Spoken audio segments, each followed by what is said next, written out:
नमस्कार सभी साईं भक्तों को ओम साईं राम। आज हम अध्ययन करेंगे पावन ग्रंथ श्री साईं सच्चरित्र का अध्याय 45।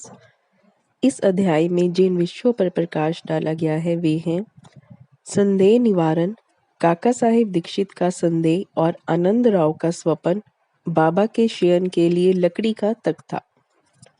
बाबा की कृपा और आशीर्वाद से अब हम अध्याय 45 की कथा आरंभ करते हैं। प्रस्तावना।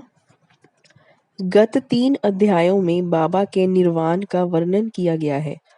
इसमें कोई संदेह नहीं है कि अब बाबा का साकार स्वरूप लुप्त हो गया है, परंतु उनका निराकार स्वरूप सदैव विद्यमान रहेगा। अभी तक केवल उन्हीं घटनाओं और लीलाओं का उल्लेख किया गया है जो बाबा के जीवन काल में घटित हुई थी। उनके समाधिस्थ होने के पश्चात भी अनेक लीलाएं हो चुकी हैं और अभी भी देखने में आ रही हैं, जिनसे यह सिद्ध होता है कि बाबा अभी भी विद्यमान है और पहले की भांति ही अपने भक्तों को सहायता पहुंचाया करते हैं। बाबा के जीवन काल में जिन व्यक्तियों को उनका सानिध्य या सत्संग प्राप्त हुआ, यथार्थ में उनके भाग्य की सराहना कौन कर सकता है। यदि किसी को फिर भी ऐन्द्रिक और संसारिक सुखों से वैराग्य प्राप्त नहीं हो सका, तो इसे दुर्भाग्य के अतिरिक्त और क्या कहा जा सकता है। जो उस समय आचरण में लाया जाना चाहिए था और अभी भी लाया जाना चाहिए, वह है अनन्य भाव से बाबा की भक्ति। समस्त चेतनाओं, इंद्रिय प्रवृत्तियों और मन को एकाग्र कर बाबा के पूजन और सेवा की ओर लगाना चाहिए। कृत्रिम पूजन से क्या लाभ।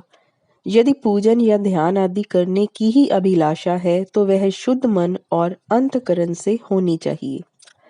जिस प्रकार पतिव्रता स्त्री का विशुद्ध प्रेम अपने पति पर होता है, इस प्रेम की उपमा कभी कभी लोग शिष्य और गुरु के प्रेम से भी कर दिया करते हैं, परंतु फिर भी शिष्य और गुरु प्रेम के समक्ष पतिव्रता का प्रेम फीका है और उसकी कोई समानता नहीं की जा सकती।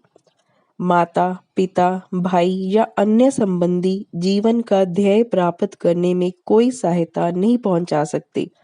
इसके लिए हमें स्वयं अपना मार्ग अन्वेषण कर आत्मा अनुभूति के पथ पर अग्रसर होना पड़ता है। नित्य और अनित्य में विवेक, अहलौकिक तथा पारलौकिक सुखों का त्याग, इंद्रिय निग्रह और केवल मोक्ष की धारणा रखते हुए अग्रसर होना पड़ता है। दूसरों पर निर्भर रहने के बदले हमें आत्मविश्वास बढ़ाना उचित है। जब हम इस प्रकार विवेक बुद्धि से कार्य करने का अभ्यास करेंगे, तो हमें अनुभव होगा कि यह संसार नाशवान और मिथ्या है। इस प्रकार की धारणा से संसारिक पदार्थों में हमारी आसक्ति उत्तरोत्तर घटती जाएगी और अंत में हमें उनसे वैराग्य उत्पन्न हो जाएगा।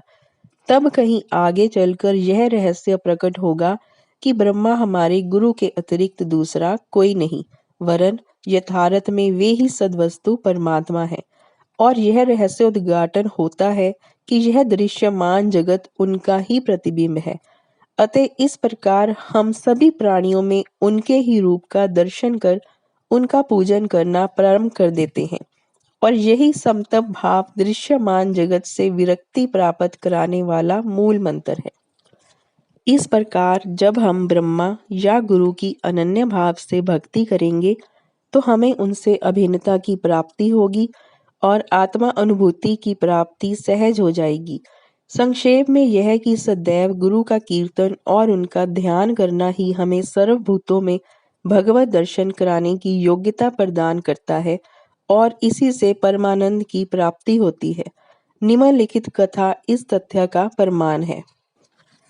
काका साहेब का संदेह तथा आनंद राव का स्वपन। यह तो सर्वविदित ही है कि बाबा ने काका साहेब दीक्षित को श्री एकनाथ महाराज के 2 ग्रंथ, पहला श्रीमद् भागवत और दूसरा भावार्थ रामायण का नित्य पठन करने की आज्ञा दी थी। काका साहेब इन ग्रंथों का नियम पूर्वक पठन बाबा के समय से करते आए हैं और बाबा के समाधिस्थ होने के उपरांत अभी भी वे उसी प्रकार अध्ययन कर रहे हैं। एक समय चौपाटी में काका साहेब प्रातःकाल एकनाथी भागवत का पाठ कर रहे थे। माधवराव देशपांडे, उपनाम श्यामा, और काका महाजनी भी उस समय वहां उपस्थित थे तथा ये दोनों ध्यानपूर्वक पाठ श्रवण कर रहे थे। उस समय 11वें स्कंद के द्वितीय अध्याय का वाचन चल रहा था, जिसमें नवनाथ अर्थात ऋषभ वंश के सिद्ध यानी कवि, हरि, अंतरिक्ष, प्रबुद्ध, पिपलायन, अवरिहोत्र, दुर्मिल, चमस और करभाजन का वर्णन है, जिन्होंने भागवत धर्म की महिमा राजा जनक को समझाई थी। राजा जनक ने इन नवनाथों से बहुत महत्वपूर्ण प्रश्न पूछे और इन सभी ने उनकी शंकाओं का बड़ा संतोषजनक समाधान किया था।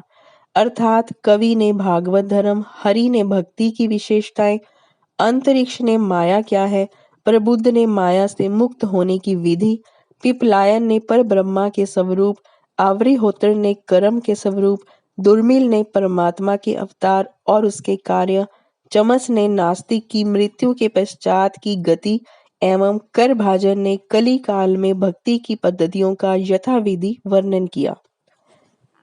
इन सब का अर्थ यही था कि कलयुग में मोक्ष प्राप्त करने का एकमात्र साधन केवल हरि कीर्तन या गुरु चरणों का चिंतन ही है। पठन समाप्त होने पर काका साहेब बहुत निराशापूर्ण स्वर में माधवराव और अन्य लोगों से कहने लगे कि नवनाथों की भक्ति पद्धति का क्या कहना है, परंतु उसे आचरण में लाना कितना दुष्कर है। नाथ तो सिद्ध थे, परंतु हमारे समान मूर्खों में इस प्रकार की भक्ति का उत्पन्न होना क्या कभी संभव हो सकता है? अनेक जन्म धारण करने पर भी वैसी भक्ति की प्राप्ति नहीं हो सकती, तो फिर हमें मोक्ष कैसे प्राप्त हो सकेगा? ऐसा प्रतीत होता है कि हमारे लिए तो कोई आशा ही नहीं है। माधवराव को यह निराशावादी धारणा अच्छी नहीं लगी।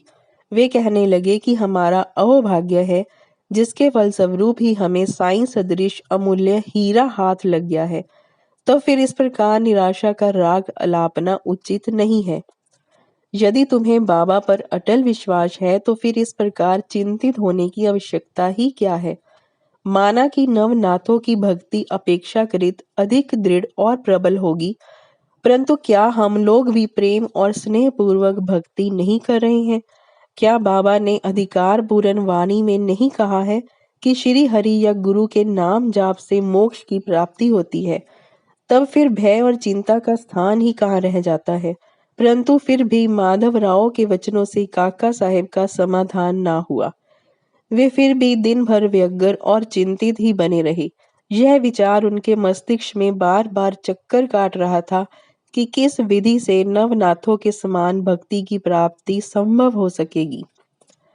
एक महाशय जिनका नाम आनंदराव पाखड़े था, माधवराव को ढूंढते ढूंढते वहां आ पहुंचे। उस समय भागवत का पठन हो रहा था। श्री पाखड़े भी माधवराव के समीप ही जाकर बैठ गए और उनसे धीरे धीरे कुछ वार्ता करने लगे। वे अपना स्वपन माधवराव को सुना रहे थे। इनकी कानाफूसी के कारण पाठ में विघ्न उपस्थित होने लगा। अतएव काका साहेब ने पाठ स्थगित कर माधवराव से पूछा कि क्यों, क्या बात हो रही है? माधवराव ने कहा कि कल तुमने जो संदेह प्रकट किया था, यह चर्चा भी उसी का समाधान है। कल बाबा ने श्री पाखड़े को जो स्वपन दिया है, उसे इनसे ही सुनो। इसमें बताया गया है कि विशेष भक्ति की कोई आवश्यकता नहीं, केवल गुरु को नमन या उनका पूजन करना ही पर्याप्त है। सभी को स्वपन सुनने की तीव्र उत्कंठा थी और सबसे अधिक काका साहेब को। सभी के कहने पर श्री पाखड़े अपना स्वपन सुनाने लगे, जो इस प्रकार है। मैंने देखा कि मैं एक अथाह सागर में खड़ा हुआ हूँ। पानी मेरी कमर तक है और अचानक ही जब मैंने ऊपर देखा तो साईं बाबा के श्री दर्शन हुए। वे एक रतन जटित सिंहासन पर विराजमान थे और उनके श्री चरण जल के भीतर थे। यह सुंदर दृश्य और बाबा का मनोहर स्वरूप देख मेरा चित्त बड़ा प्रसन्न हुआ। इस स्वप्न को भला कौन स्वप्न कह सकेगा? मैंने देखा कि माधवराव भी बाबा के समीप ही खड़े हैं और उन्होंने मुझसे भावपूर्ण शब्दों में कहा कि आनंदराव, बाबा के श्री चरणों पर गिरो। मैंने उत्तर दिया कि मैं भी तो यही करना चाहता हूँ, परंतु उनके श्री चरण तो जल के भीतर हैं। अब बताओ कि मैं कैसे अपना शीश उनके चरणों पर रखूं? मैं तो निस्सहाय हूँ। इन शब्दों को सुनकर श्यामा ने बाबा से कहा, कि अरे देवा, जल में से कृपया कर अपने चरण बाहर निकालिए ना। बाबा ने तुरंत चरण बाहर निकाले और मैं तुरंत उनसे लिपट गया। बाबा ने मुझे यह कहते हुए आशीर्वाद दिया कि अब तुम आनंद पूर्वक जाओ, घबराने या चिंता करने की कोई आवश्यकता नहीं, अब तुम्हारा कल्याण होगा।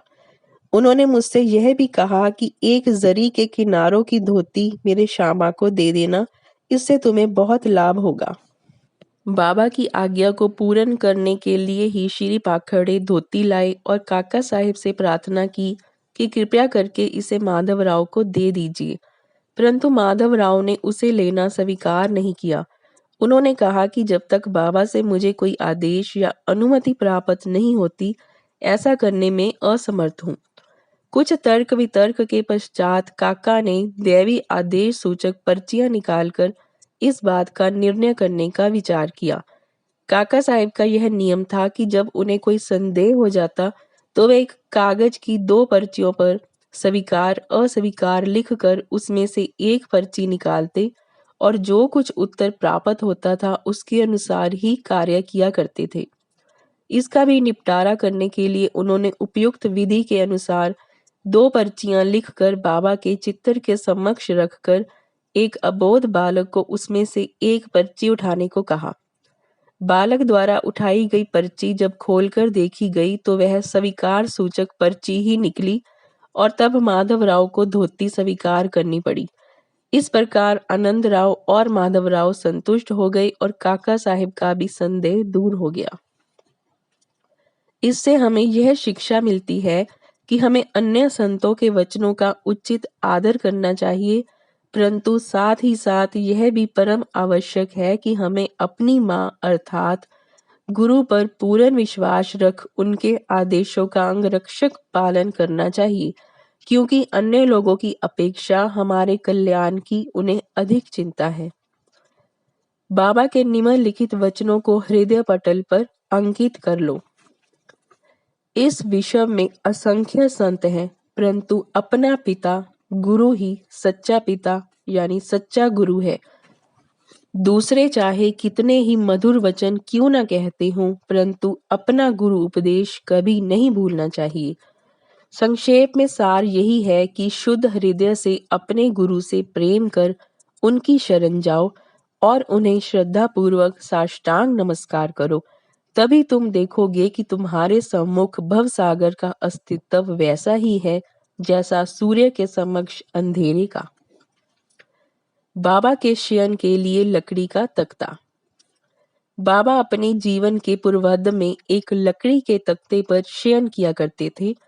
वह तख्ता 4 हाथ लंबा और 1 बीत चौड़ा था, जिसके चारों कोनों पर 4 मिट्टी के जलते दीपक रखे जाया करते थे। बाद में बाबा ने उसके टुकड़े टुकड़े कर डाले थे, जिसका वर्णन गत अध्याय 10 में हो चुका है। एक समय बाबा उस पटिये की महत्ता का वर्णन काका साहिब को सुना रहे थे, जिसको सुनकर काका साहिब ने बाबा से कहा कि यदि अभी भी आपको उससे विशेष स्नेह है तो मैं मस्जिद में एक दूसरी पटिया लटकाए देता हूँ, आप सुखपूर्वक उस पर शयन किया करें। तब बाबा कहने लगे कि अब महलसा पति को नीचे छोड़कर मैं ऊपर नहीं सोना चाहता। काका साहिब ने कहा कि यदि आज्ञा दे तो मैं एक और तख्ता महलसा पति के लिए भी टांग दूं। बाबा बोले कि वे इस पर कैसे सो सकते हैं, क्या यह कोई सहज कार्य है? जो उस गुण के संपन्न हो वही ऐसा कार्य कर सकता है। जो खुले नेत्र रखकर निद्रा ले सके वही इसके योग्य है। जब मैं शयन करता हूँ तो बहुधा महलसा पति को अपने बाजू में बिठाकर उनसे कहता हूँ कि मेरे हृदय पर अपना हाथ रखकर देखते रहो कि कहीं मेरा भगवत जाप बंद ना हो जाए, और मुझे यदि थोड़ा सा भी निद्रित देखो तो तुरंत जागृत कर दो। परंतु उससे तो यह भी नहीं हो सकता। वह तो स्वयं ही झपकी लेने लगता है और निद्रा मगन होकर अपना सिर डुलाने लगता है, और जब मुझे भगत का हाथ पत्थर सा भारी प्रतीत होने लगता है तो मैं जोर से पुकार उठता हूँ कि ओ भगत। तब कहीं वह घबरा कर नेत्र खोलता है। जो पृथ्वी पर भी अच्छी तरह बैठ और सो नहीं सकता तथा जिसका आसन सिद्ध नहीं है और जो निद्रा का दास है, वह क्या तख्ते पर सो सकेगा। अन्य अनेक अवसरों पर वे भक्तों के स्नेहवश ऐसा कहा करते थे कि अपना अपने साथ और उसका उसके साथ। यहाँ हमारा अध्याय 45 समाप्त होता है। श्री सद्गुरु साई नाथाय अर्पण वस्तु। शुभम भवत। श्री सच्चिदानंद सद्गुरु साईनाथ महाराज की जय।